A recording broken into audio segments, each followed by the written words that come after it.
নমস্কার, সকলকে স্বাগত জানাই আমার চ্যানেলে। আজ রান্না হবে হাতে মাখা চিংড়ি মাছ। এই যে চিংড়ি মাছ, লঙ্কা বাটা, ধনে পাতা, আলু, পেঁয়াজ, এগুলোকে আমি একসাথে হাতে মেখে তারপরে বসিয়ে দেবো, দেখাচ্ছি আপনাদের। আর হবে মাটন।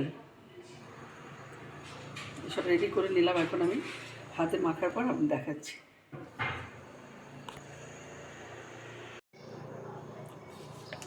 দিয়ে দিচ্ছি একটু সর্ষের তেল,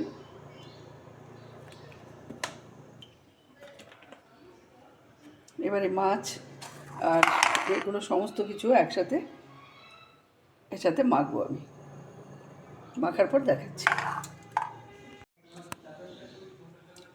এই যে এবার আমি হাতে মেখে নিচ্ছি। এটাকে খুব ভালো করে মাখতে হবে, মেখে একটু সময় রেখে দিয়ে তারপরে এটাকে আমি চাপাবো। একদম ভালো করে মেখে নিতে হবে, নরম হয়ে যাবে মাখতে মাখতে, তারপর এটা হয়ে যাবে।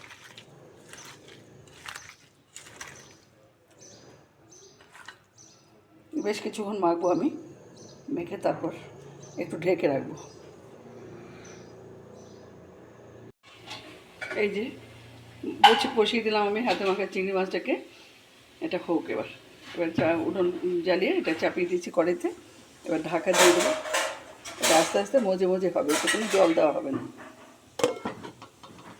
ঢাকা দিয়ে দিলাম। হাতে মাখা চিংড়িটা আমার হয়ে গেছে, নামিয়ে দিলাম।